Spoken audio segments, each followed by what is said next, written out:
Buenas tardes. Gracias, Pepe Hola. Reveles. Buenas tardes. Hola, buena. Buenas tardes, Julio. Muy buenas tardes.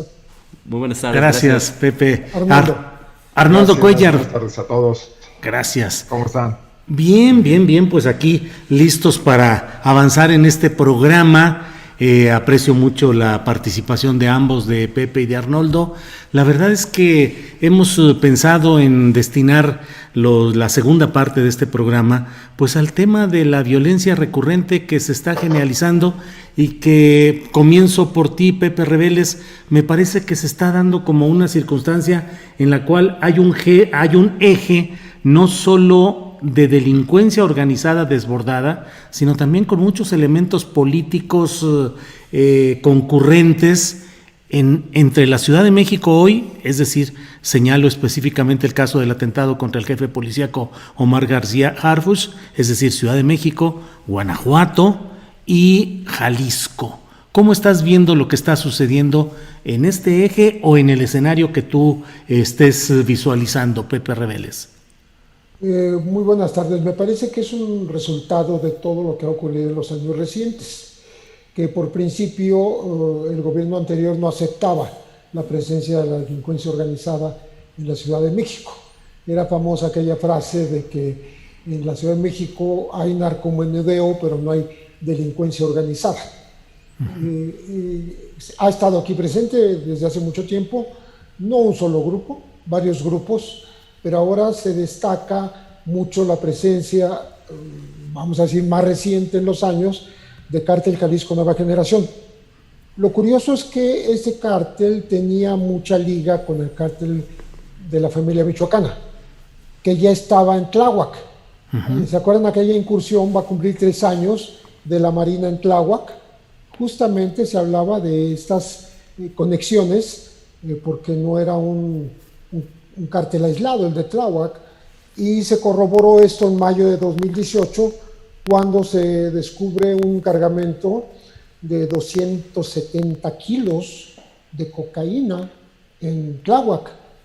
Lo curioso es que se descubre por la revelación o la delación que hizo un individuo al que se atribuye ser el jefe fue capturado en Zapopan. Y se le atribuye ser jefe de una célula en Morelia del Cártel Jalisco Nueva Generación, Gerardo, dieron el nombre nada más de pila. Entonces, gracias a lo que él reveló, vinieron, hicieron un cateo y encontraron los cargamentos, ¿no? Eso te habla de una relación no tan nueva, ¿no? Por un lado. Y por otro lado, si atendemos a lo que acaba de ocurrir en el atentado a García Harfuch, no solo hay un colombiano ahí detenido, también el presunto líder del grupo que atacó en este atentado fallido contra García Harfuch, porque fue fallido, pese a que hubo unas muertes, pero digamos que el objetivo central quedó pendiente, que no fue concluido. Ahí aparece un individuo al que apodan La Vaca, que proviene justamente de Zapopan, del Cártel Jalisco Nueva Generación, y lo capturan en Tláhuac. O sea, vemos otra liga. No es tan casual. Entonces yo creo que lo que está pasando ahora son complicaciones de esta relación entre vieja corrupción, resabios de esa corrupción, protección a los grupos criminales, presencia de todos los grupos criminales del país en la Ciudad de México. Somos un país centralista y no tendría por qué ser de otra manera, hablando de narco y violencia. Entonces, como primera asomo, yo diría, ahí está este planteamiento, estamos viendo resultados de algo que ha ido creciendo con el tiempo. Bien, gracias, Pepe Reveles. Posibles alianzas con grupos locales como la Antiunión Tepito, que es la que más se menciona como ligada al Cártel Jalisco Nueva Generación. Sí, gracias, Reveles. Arnoldo Cuellar, bueno, pues tu opinión en lo general y desde luego con el ingrediente específico de que tú estás precisamente en Guanajuato y que la información cotidiana sobre Guanajuato pues está siempre cargada de episodios complicados. Arnoldo, tu primera lectura, por favor. Gracias, Julio. Bueno, pues un saludo y un honor estar con don Pepe Rebeles. Llevamos años aprendiendo sobre estos temas. Saludos también a ambos Julios. Gracias. Bueno, pues estamos de moda, pero bueno, Julio, tú bien sabes que Guanajuato, como yo lo he venido diciendo, no estalló la semana en la que el marro impidió su arresto y logró que su mamá fuera liberada y que incendió medio Guanajuato. Yo creo que como bien lo señala don Pepe, estamos viendo cómo se caen muchas fachadas de temas que estaban ahí en la realidad y que las autoridades se empeñaban en negar, y también los medios de comunicación no le entrábamos a los temas, ¿no? Esta es una acumulación de un deterioro de años. Hoy leía este reportaje muy bueno de Arturo Ángel en Animal Político, donde revela cómo, y mira, me cae el 20, yo realmente no lo había pensado, cómo en Guanajuato los ministerios públicos no han crecido por años mientras los delitos han crecido exponencialmente. Y esto ocurre a la par que a Carlos Amarripa se le han dado millones de pesos, cientos de millones de pesos para comprar juguetes tecnológicos, donde seguramente ha habido grandes negocios, con tintes de ser una fuerza de élite que no es persecución del delito, donde construyó un edificio con el helipuerto más lujoso que el que tiene el propio gobernador, frase de su autoría en las paredes del auditorio José María Morelos, una frase que dice abajo maestro Carlos Amarripa en un culto a la personalidad notable, pero ese dinero no ha ido a trabajar lo principal, que es el lugar donde se combate específicamente la impunidad, que son las investigaciones conducidas por agentes del Ministerio Público. Entonces, esto ha ocurrido a lo largo de estos años. Me imagino que en el país también están pasando situaciones. Toca a este gobierno de la 4T, que además no es dúctil, no actúa con tacto, quiere de pronto cambiar todo de un golpe y se le hunden las vigas de ese entramado, ¿no? Pemex es un desastre en Salamanca, por más que López Obrador quiera rescatar el orgullo nacionalista por Pemex. Bueno, Pemex está trabajando el tema del huachicol internamente, con su burocracia, con su sindicato, con sus altos funcionarios y sus ingenieros, desde hace casi década y media, Julio. ¿De dónde se surtía de gasolina la familia michoacana para sus grandes proyectos empresariales, cuando incluso se llegó a confirmar que exportaban minerales al lejano oriente, desde Lázaro Cárdenas, que empleaban buques para esto, y necesitaban y explotaban minas, etcétera?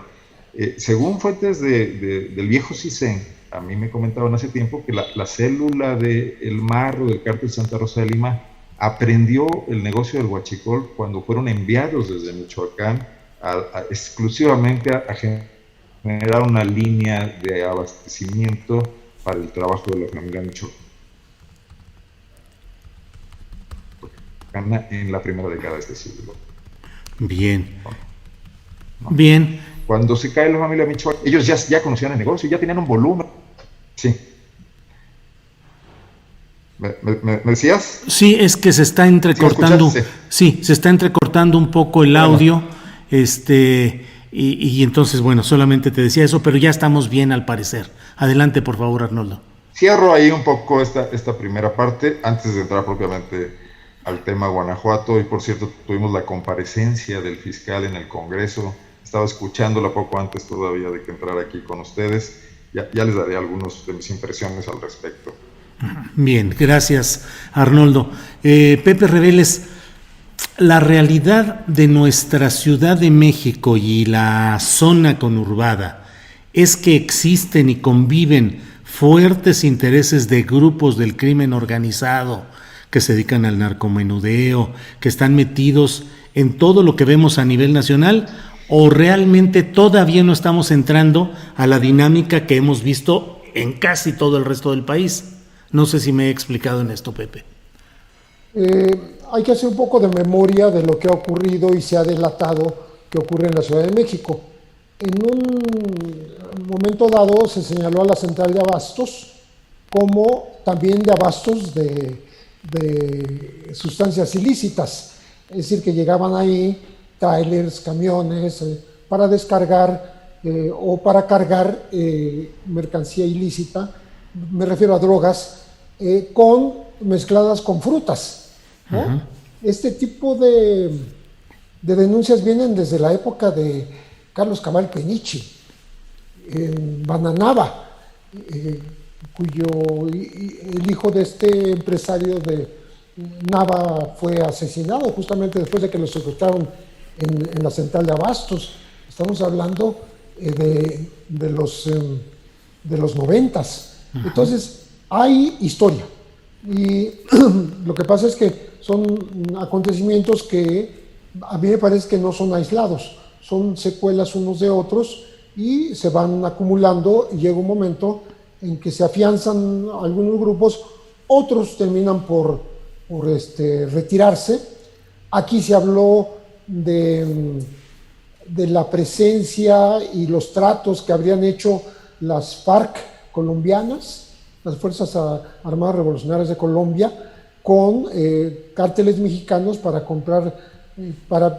trasegar cocaína, también en la Ciudad de México.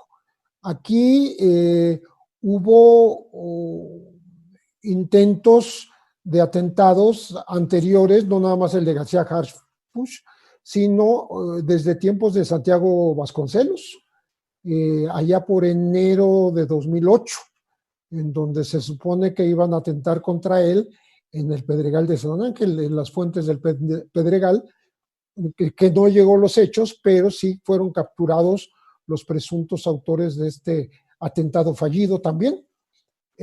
Acá fueron asesinados un exprocurador, Rodolfo Álvarez Farber,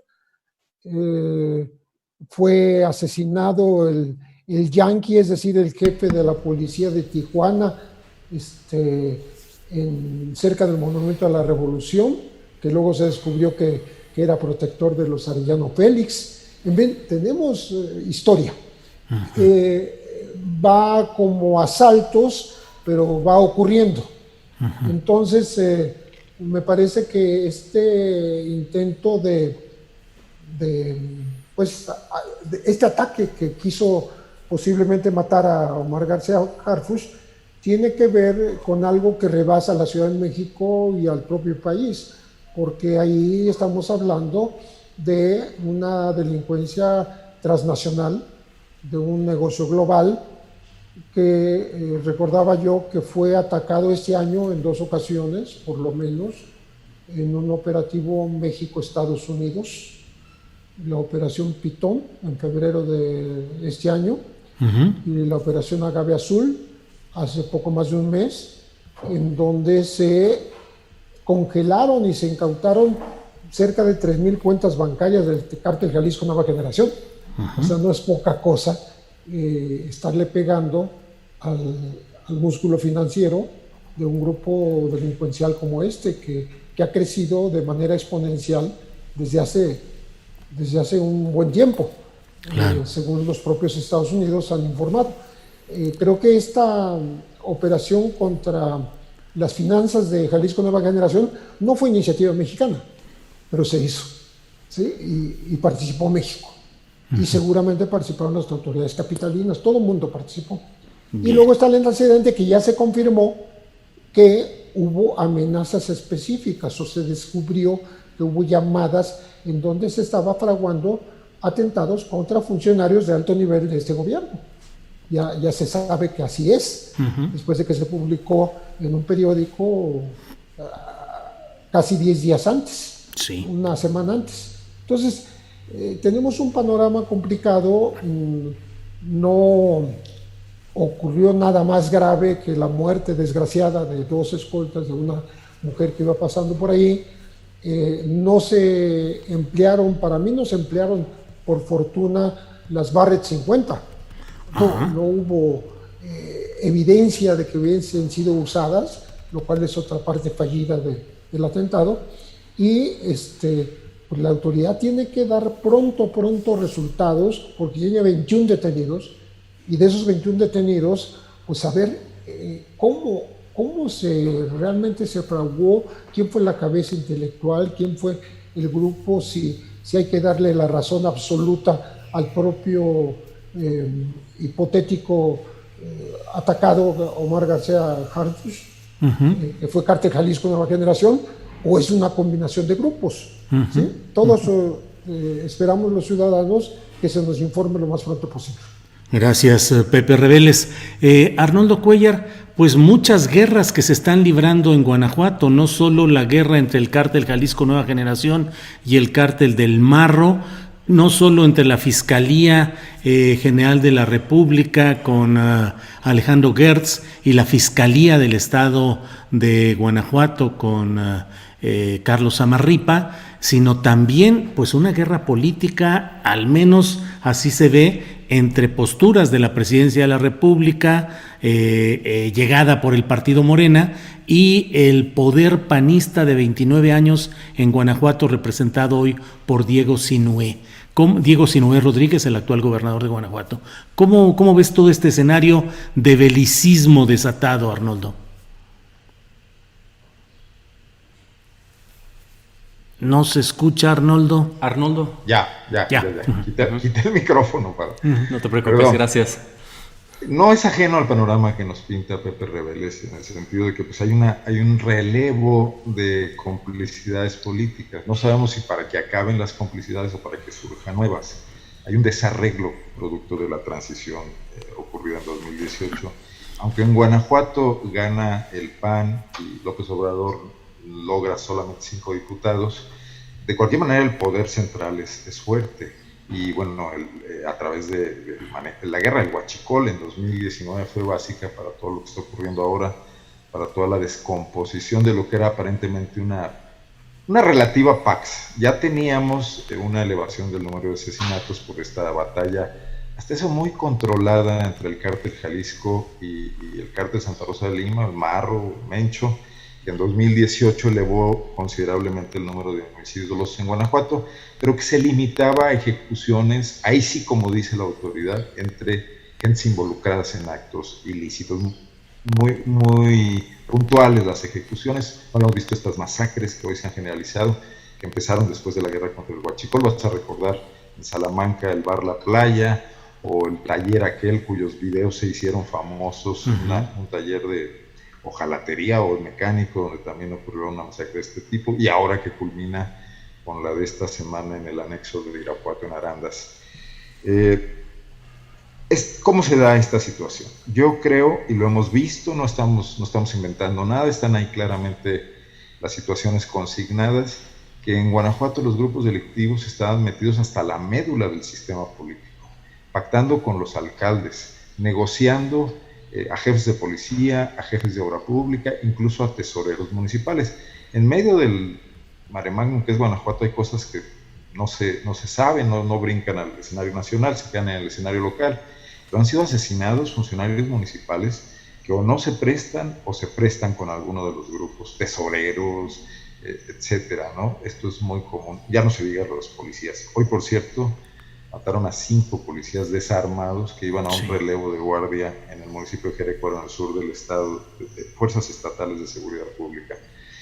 Entonces, Julio, el tema de que se acabe una vieja complicidad que dio eficacia tanto al manejo del delito con componente político como al manejo propiamente político electoral, porque de dónde se están financiando las campañas también, ¿no? También ahí cuestan considerablemente más de lo que se reportan a este INE, tan presumido, tan defendido hoy por quienes dicen que López Obrador es súper agresivo, pero que realmente no ha hecho su chamba, porque se ha quedado ahí en la superficie de muchas cosas, ¿no? Bueno, Carlos Zamarripa Aguirre, tú mencionaste todas estas guerras, y bueno, déjame desglosar un poco por el tema. La guerra del Marro contra el Mencho es la más real, y esa atraviesa transversalmente la estructura del gobierno, porque hay complicidades de funcionarios municipales, de funcionarios estatales, probablemente de alcaldes también. Fue asesinado hace no mucho un exalcalde en Cortázar, con estos dos grupos. Pero la guerra de Gertz contra Zamarripa, esa realmente no existe. Zamarripa se ha manejado con pantuflas, igual que su compañero secretario de Seguridad, Álvaro Cabeza de Vaca, para no meterse en líos. En estas dos comparecencias que se han visto en esta semana en el Congreso, con el tema federal. Han salido a presumir la coordinación a más no poder. Samarripa hoy dijo que bienvenidas todas las investigaciones del fiscal general de la República en Guanajuato, que qué bueno que se esclarezca, que ellos están para colaborar, etcétera. Ahí hay un tema, porque, bueno, se encuentran en las reuniones de procuradores. Yo creo que hay otro nivel de comunicación. Yo creo que Samarripa sabe que no le conviene pelearse con Gertz. Ahí sí no hay guerra. Yo creo que Gertz salió a ponerle un estate quieto producto de las imprudencias de Diego Sinue, que es un político muy imberbe, muy joven, que se va de bruces, ¿no? Y que está cumpliendo un papel que pactó desde que le fue entregada la gobernatura sin merecerla, porque no había hecho la carrera política que podía habérsele dado, ¿no? Una diputación local, una regiduría en León y una gris diputación federal no daban para el currículum que se requiere. Miguel Márquez lo construyó de la nada para generar una complicidad. Parte de los acuerdos fue sostener a Samarripa como viceministro, ¿no? Entonces, él todavía no crece al nivel de poder romper esa... Se nota en sus titubeos. Hoy yo tuiteaba que me parece muy reveladora la autoestima que tiene Samarripa, cómo se quiere a sí mismo y cómo anuncia lo bien que está su procuraduría, y los titubeos de Diego Sinue cuando ha hablado con ustedes en los medios nacionales o cuando aquí se digna darnos alguna entrevista, que son escasísimas, y ves quién manda, quién trae la batuta, quién es el dueño del escenario. Es como cuando un futbolista como Messi decide todo en el Barcelona y no en el entrenador, ¿no? Claro. Más o menos así estamos. Aquí dejo esta parte. Bien, Arnoldo, muchas gracias.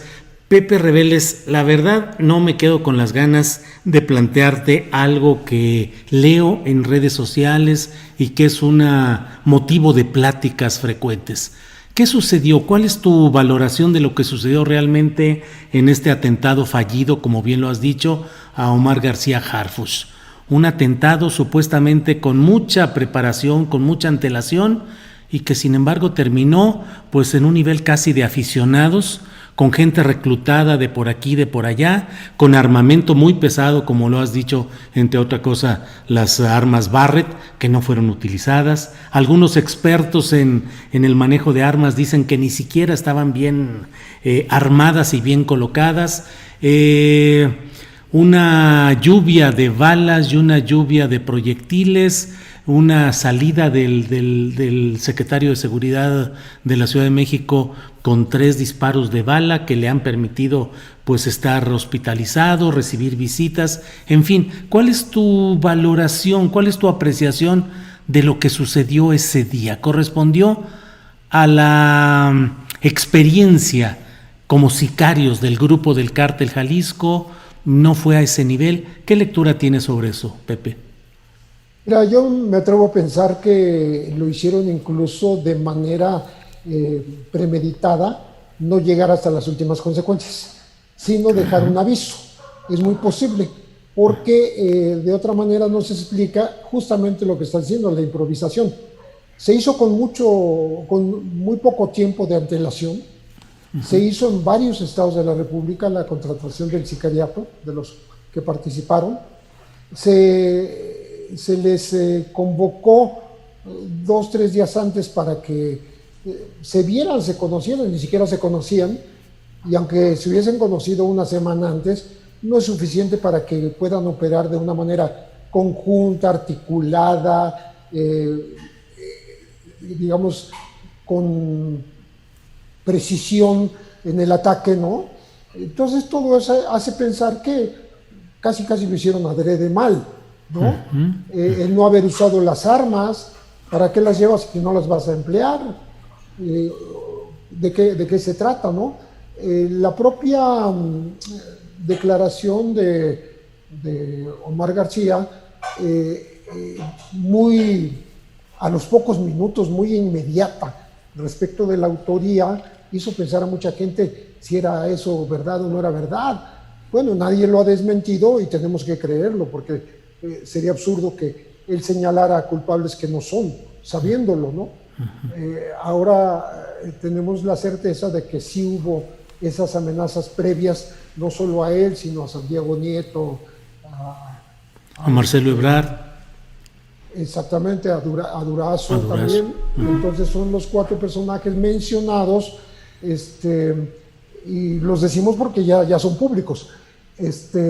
Pero la verdad es que como que quiso dejarse sentado que eran tocables, se les podía llegar. Aquí estamos y te tocamos a tu escolta, te matamos 2, bueno, una pobre mujer que por accidente murió también ahí, pero pudo haber sido bastante peor, bastante peor. Estamos hablando de una calle, de una avenida, ni más ni menos en Las Lomas, una zona muy sensible de ese país, lo que me recuerda que también en una calle, una avenida muy importante de esta ciudad, la más importante se podría decir, porque es la carretera panamericana, que es Insurgente Sur, ocurrió el atentado en donde trataron de eliminar a Amado Carrillo. Estamos hablando de noviembre de 1993. Entonces, sí hay posibilidades, hay antecedentes y hay posibilidades de ataque, incluso pensando en que la policía de la Ciudad de México no solo es numerosa, está capacitada, tiene experiencia, tiene buen nivel de investigación y de inteligencia, tiene un nivel operativo indudablemente bueno.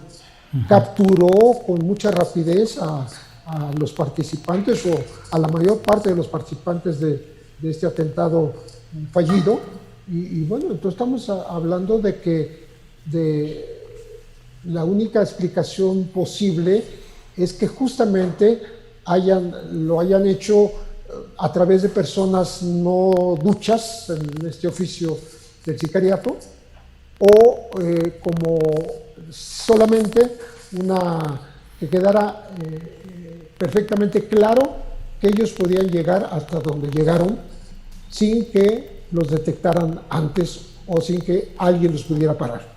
Bien, Pepe, muchas gracias. Arnoldo, y ahora voy al mismo escenario, pero en Guanajuato. ¿Qué sucedió? ¿Por qué sucedió todo esto de la detención de las 26 personas en una comunidad donde estaba la madre, la hermana y una prima o novia, nunca se precisó, del propio José Antonio Yepes el Marro? Se armó ahí, la idea original era una orden de cateo por un robo de auto, terminó en lo que terminó. ¿Qué sucedió? ¿Se aprovechó el momento de parte de alguna de las fuerzas en contienda para elevar el nivel mediático del asunto, para confrontar fuerzas? ¿Cuál es tu lectura de lo que sucedió ahí, Arnoldo?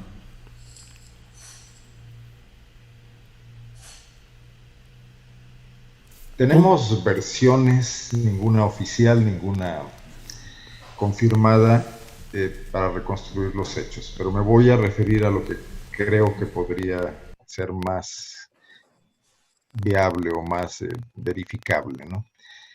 Aparentemente el ejército detectó por información de sus fuentes de inteligencia la posibilidad de que el Marro fuese a estar ese día en esa comunidad. No sé a qué, no sé, se habla de una fiesta o el pago famoso de nómina, etcétera. Tiene sentido por la captura, quizás al mismo tiempo, aunque se anunció un par de días después, del Puma, este personaje de apellido Bellman, que era también su socio en el cártel y del que ya estaba distanciado hacía unos meses, ¿no? Detenido en San Luis Potosí, entre versiones de que había pasado al cártel Jalisco, Puma. Sí, que había hecho ya pactos. Su hermano fue capturado con unos marinos que lo acompañaban, que tampoco se ha esclarecido qué hacían los marinos ahí, si estaban infiltrados o se les está juzgando, ¿no? Probablemente, y como son las cosas, el ejército no anunció la detención el día que ocurrió, se esperó unos días y la anunció después, no, probablemente, no sabemos. A mí me queda la sensación de que la respuesta tenía que ver con el aumento de presión que había ocurrido en Celaya días antes, lo hemos comentado, no sé si lo comenté contigo, ya no sé, porque he estado en muchas entrevistas estos días, por el asesinato de 2 niños en un solo día en Celaya, en fotos que circularon profusamente, que elevaron la temperatura de la indignación social en Celaya, o sea, a niveles no vistos, ni cuando habían ocurrido otras tragedias, ni cuando habían balaceado empresas, etcétera. se sentía en redes sociales, al gobernador le estaba yendo muy mal. Eso estaba ocurriendo un jueves y el sábado es el operativo. Obviamente la descoordinación está a la vista, ¿no? La explicación que tiene sentido entre ambas procuradurías es que cuando la intervención de las fuerzas federales, llámese Ejército o Guardia Nacional, no Fiscalía General de la República, se complica por esto que ya sabemos que ocurre en estas zonas donde hay base social de este grupo delincuencial muy natural. Oye, este cuate, el Marro, les ha dado chamba por años, haciendo pues lo que saben hacer, ¿no? O sea, perforando ductos, transportando combustible, vendiéndolo.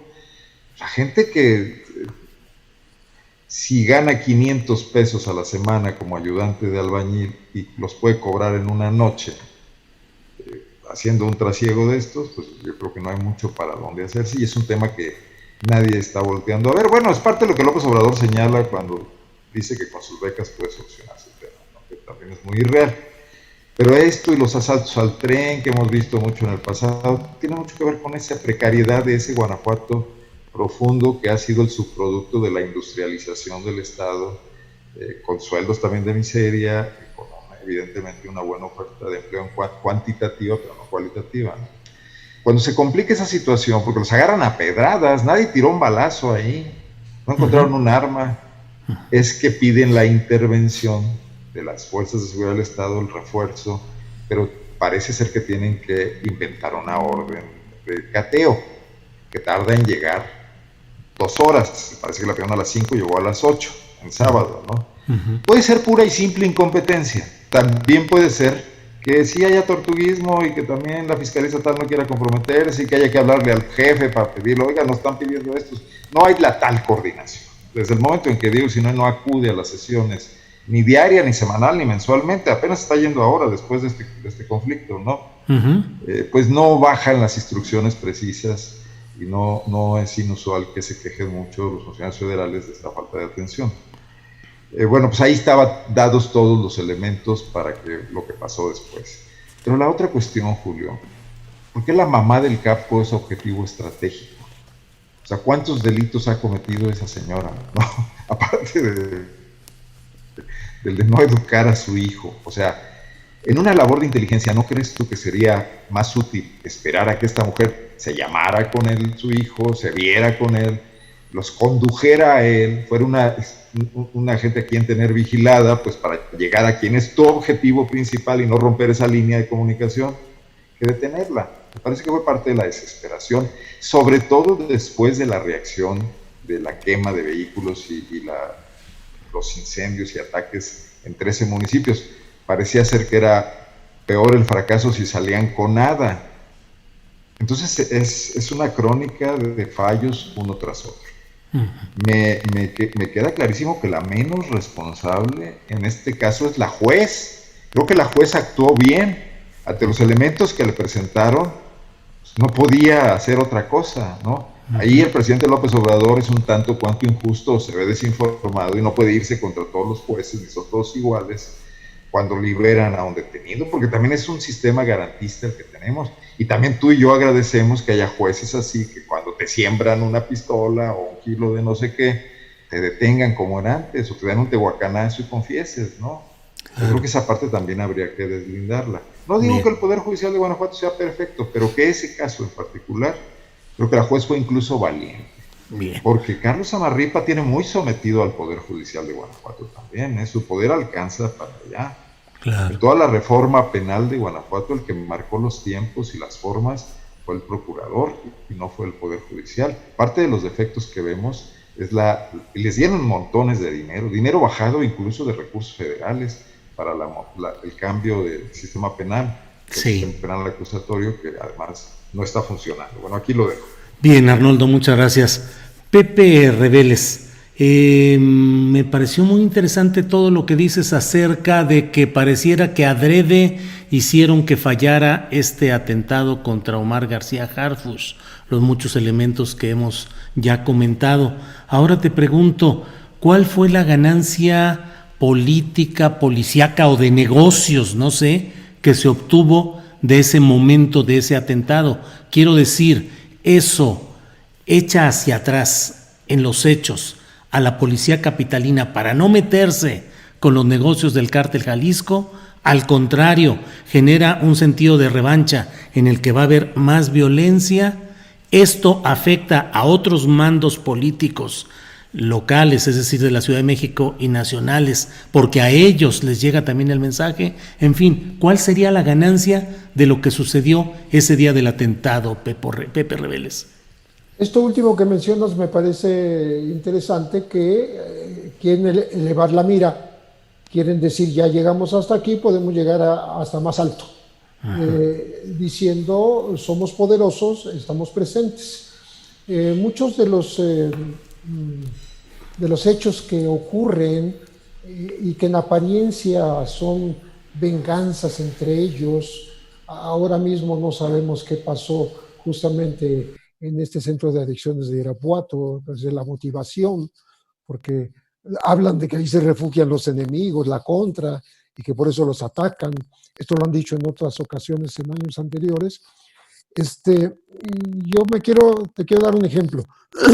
Cuando aparece Cártel Jalisco Nueva Generación, aparece como los matacetas y hacen su presencia pública en Veracruz diciendo venimos a matar zetas. Respetamos al gobierno, respetamos al ejército, respetamos a las instituciones, pero venimos a matar zetas. En nuestra misión, para eso nacimos. Y en efecto dejan 35 cuerpos desnudos, ya después de torturados y eliminados, en Boca del Río, muy cerca donde había una reunión de procuradores. Y luego, eso ocurre el 20 de septiembre de 2011. 2 meses después, el 24 de noviembre de ese mismo año, en Guadalajara aparecen 26 cuerpos, que aparentemente son la respuesta. Así se maneja en los medios, así lo manejan ellos. Matamos a los matacetas. Ahora, si en el caso mío, yo lo investigué personalmente, resulta que ni eran zetas los muertos en Veracruz, ni eran matacetas los muertos en Jalisco. Entonces, son estas, digamos, fantochadas, que además son macabras, porque estamos hablando de decenas de muertes, de asesinatos a mansalva, en donde toman a gente al azar en las calles, a un repartidor de pizzas, a un trabajador del carro de mudanzas, a un vendedor de hot dogs, a gente que salió de cambiarle los precios a los productos en un almacén en la madrugada. Todos estos fueron las víctimas. Eran jovencitos que no tenían nada que ver, ni con zetas ni con matacetas. Eso está perfectamente confirmado incluso por las listas de los muertos, ¿no?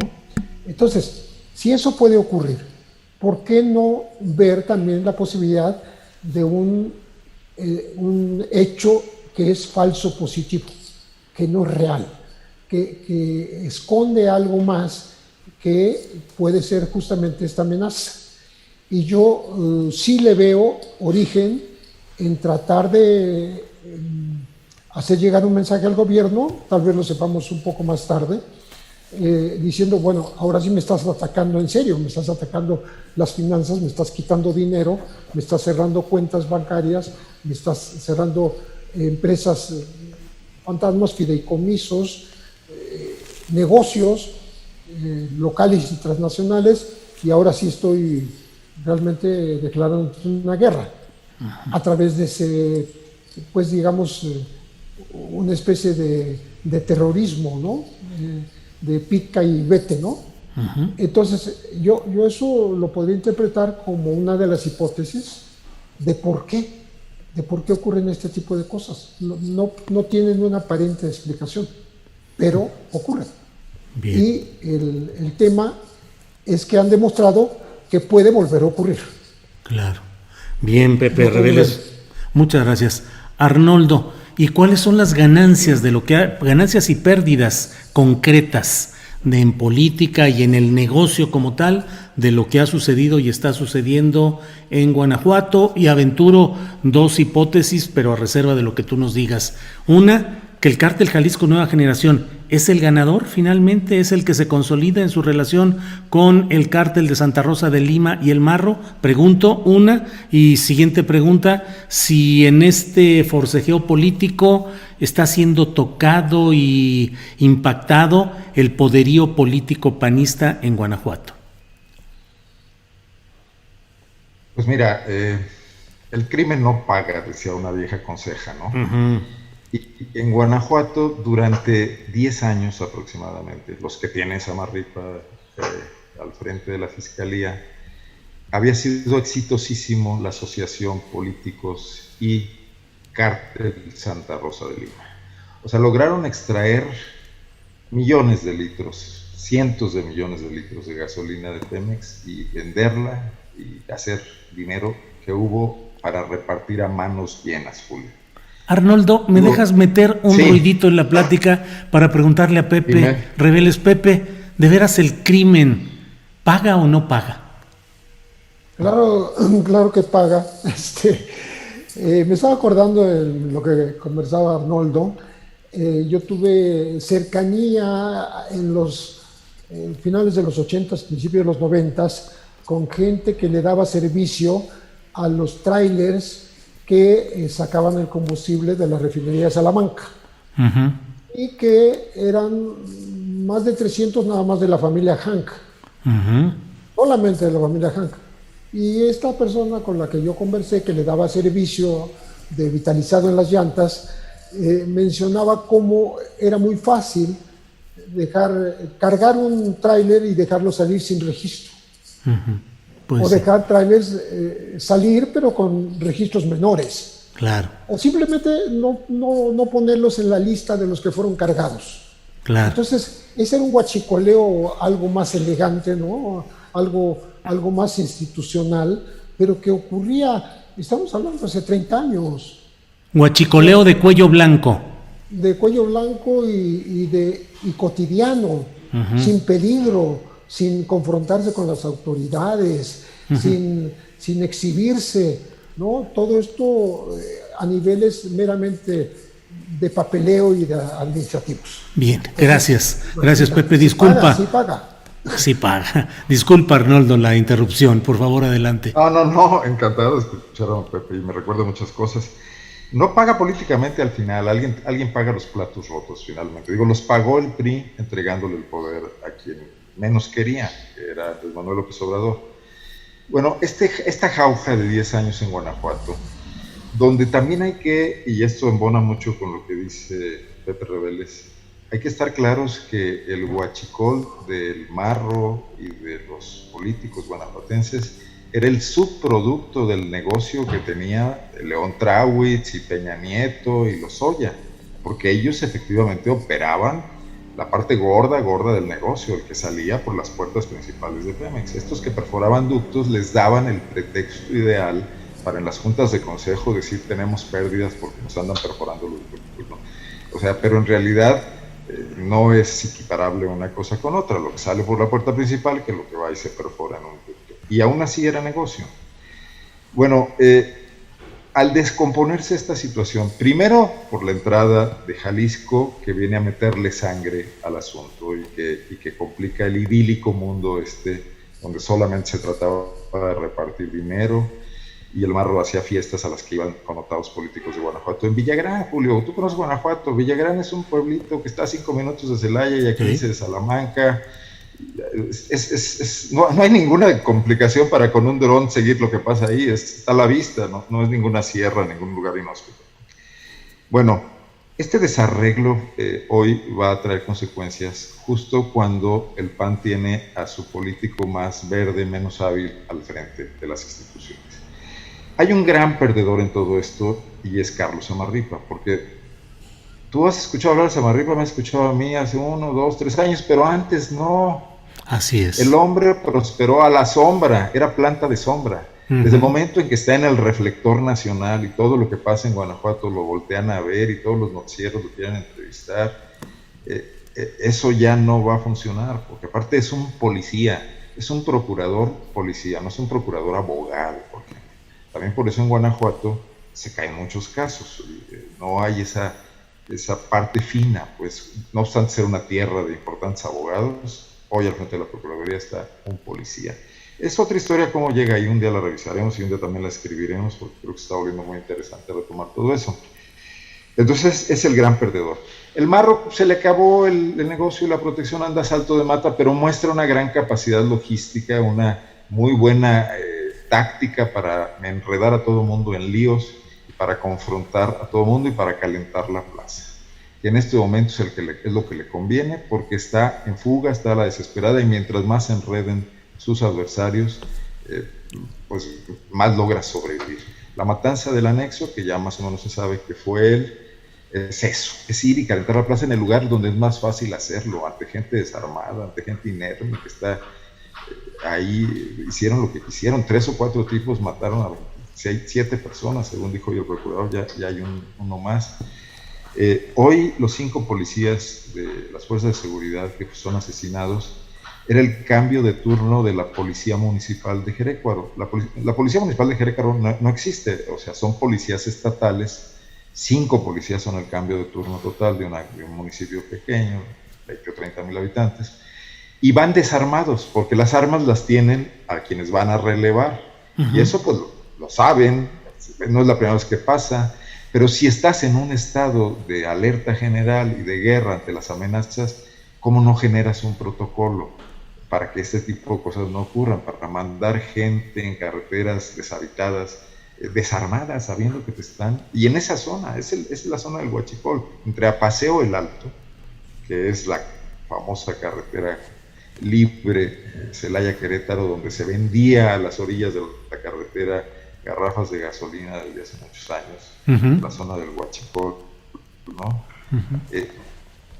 Ahí estás mandando a esos policías desarmados. Hoy sale el secretario de Seguridad a darles el pésame, y el gobernador, que ya pone tweets sobre el tema de la seguridad, porque antes no lo hacía, ¿no? Sabiendo cómo están las cosas. Están advertidos, es como lo de los anexos. Ya había una matanza de 10 personas el 6 de junio y no pasó nada. Hoy son 27, ¿no? O sea, por avisos no ha parado.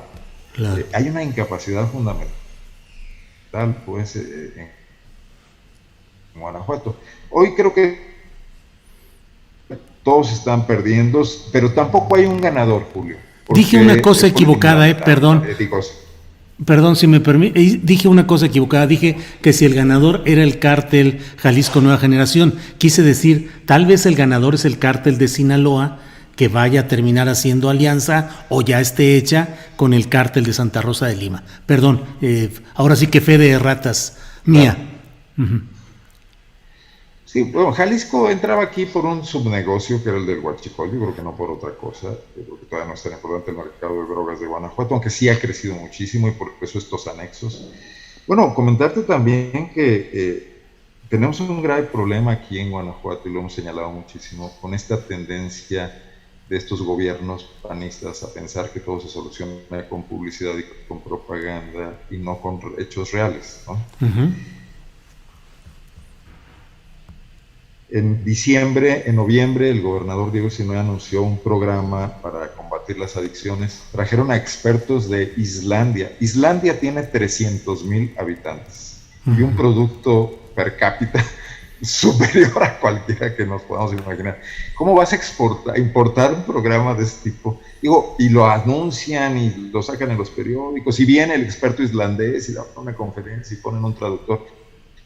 Y hoy vemos lo que está pasando en los anexos, ¿no? Con un problema precisamente de adicciones hechas por individuos que lo han vuelto un negocio, probablemente algunos de ellos con vocación y buenas intenciones, la mayor parte no. Pero ¿dónde está el programa islandés? ¿Cómo le das coherencia a ese tipo de cosas, ¿no? Claro. Igual estábamos con el coronavirus, uh-huh. El gobierno de Guanajuato salió a decir que aquí sí sabíamos cómo hacerle frente al coronavirus. Hoy pasamos la barrera de los 10,000 contagiados en Guanajuato, ¿no? Y estamos acercándonos ya a Puebla, al Estado de México y a la Ciudad de México. Bueno, pues Arnoldo, vamos Ya son las 2 de la tarde con 56 minutos y le hemos pasado revista a muchos de los aspectos interesantes de lo que está pasando en este eje Ciudad de México, Guanajuato, Jalisco y el país entero. Pepe Reveles, para ir cerrando, ¿qué avisoras? ¿Qué crees que siga? ¿Van a seguir la guerra entre cárteles en la Ciudad de México? ¿Se va a agudizar? En fin, ¿cómo ves las cosas, Pepe? Mira, la única forma de remediar las situaciones de crisis es ir un paso adelante. Y me parece, haciendo un comentario justamente del huachicoleo, me parece que la zona de huachicoleo de Pemex está a nivel internacional, en Pemex Internacional, que es una serie de fundación de empresas, decenas de empresas, más de 40 empresas, por parte de Petróleos Mexicanos, que nunca le rindieron cuentas a México. Y yo no sé si alguien las está investigando, pero deberían estarlas investigando, porque ahí van a encontrar la succión, no de ductos, sino de recursos, de muchos miles de millones de dólares que se pactaron sin que nosotros sepamos en qué condiciones, para beneficio de quién y a quién llegaron los resultados. O sea, eso es una parte que no es pública la información, no es público si hay investigación. Hay un libro extraordinario de Ana Lilia Pérez, Pemex RIP, al final da la lista de estas empresas, la da una por una, direcciones, teléfonos, todo. Bueno, pues ahí está para que lo investiguen, ya se ha hecho el trabajo, nada más háganlo, ¿no? Creo que en la delincuencia organizada pasa lo mismo, hay que ir un paso adelante. Si este amago, este aviso, esta amenaza cumplida a medias, si se quiere, con Omar García Harfuch, no se toma en cuenta con seriedad y no trata de adelantarse el siguiente paso, pues sí vamos a estar en problemas. Bien. Por eso yo digo que más vale empezar a dar resultados sobre este caso concreto para aplicarlos en lo que sigue, porque ya lo que pasó mal, pero pasó. Pues muchas gracias al maestro José Reveles, gran maestro de periodismo, y por sus palabras. Y vamos a cerrar precisamente con Arnoldo. Arnoldo Cuellar, ¿qué crees que siga? ¿Crees que se va a multiplicar los problemas? ¿Habrá algún tipo de solución institucionalizada? ¿Hacia dónde iremos, Arnoldo, en Guanajuato? Para no equivocarme, recojo la enseñanza de don José Reveles. Hay que ir un paso adelante. Uh-huh. Y yo creo que López Obrador, ya que empezó esta investigación de por qué las cosas no funcionan en Guanajuato, por qué permanece esta altísima nivel de homicidios, por qué no funcionan sus estrategias, no puede simplemente limitarse a las soluciones de enviar guardias nacionales y esto a un territorio que es territorio comanche, que está penetrado por los grupos criminales, están infiltrados. Tiene que ir a las cabezas, y creo que aquí es básica la unidad de inteligencia financiera. Yo creo que, por ejemplo, hay enriquecimientos inexplicables de altos funcionarios del gobierno de Guanajuato, entre ellos el fiscal general y el secretario de Seguridad Pública.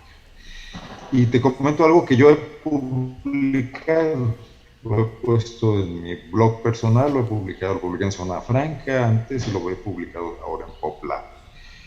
Cuando Diego Sinue Rodríguez Vallejo anunció que el esquema de seguridad iba a tener un golpe de timón, que básicamente consistía en que su secretario de gobierno, el empresario zapatero Luis Ernesto Ayala, iba a controlar el gabinete de seguridad y que nada se iba a hacer sin su anuencia, sin su vigilancia y sin su supervisión. Este político panista que ha sido alcalde de León, que ha sido secretario de Desarrollo Económico, en esos días le vendió su fábrica de zapatos, la fábrica familiar Botas San Diego, a un empresario que había surgido algunos años antes de la nada y que se exhibía todas las semanas, cada 15 días, en el palco, en su palco, en el club, en el Estadio León, con Carlos Amarripa y con Álvaro Cabeza de Vaca.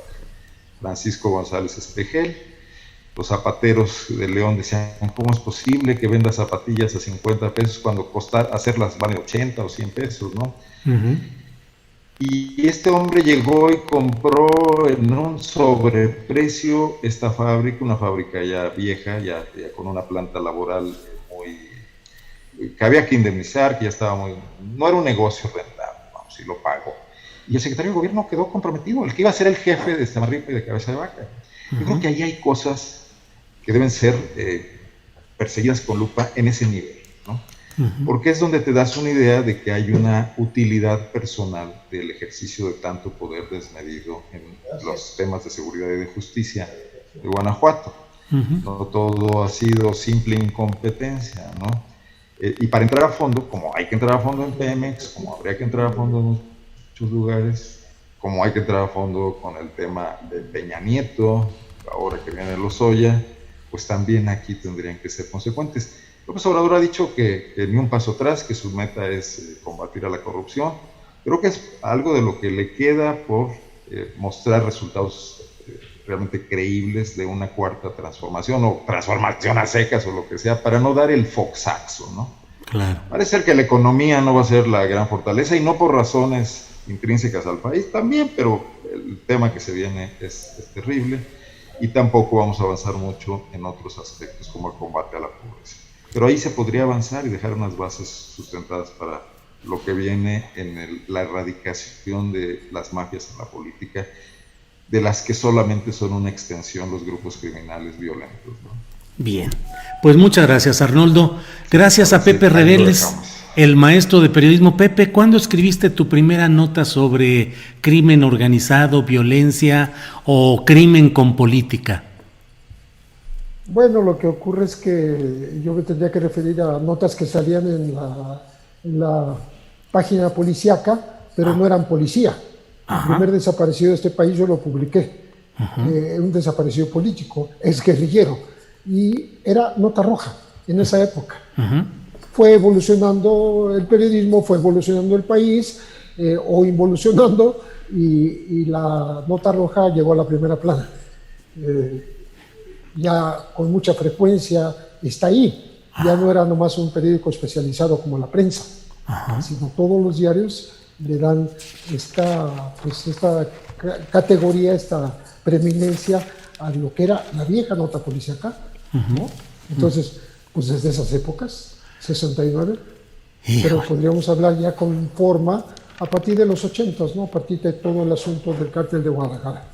Bien, pues muchas gracias, Pepe, con aprecio a tu trabajo, con reconocimiento. Gracias, Pepe Reveles. Buenas tardes y gracias por todo. Gracias, Pepe. Arnoldo Cuellar. Arnoldo. Gracias, con aprecio además y con mucho respeto a tu oficio profesional, estando justamente en el lugar de los hechos en Guanajuato. Gracias, Arnoldo. Julio Alejandro, muchas gracias. Don Pepe, un gusto saludarlo de veras y compartir esta mesa. Bien, gracias. Pues gracias a ambos. Hasta luego. Gracias a quienes nos han seguido en esta mesa de análisis sobre pues estos temas que, como dice Pepe Reveles, pues era nota roja y ahora es nota política. Ahora la política se entiende por los hechos policíacos y de nota roja.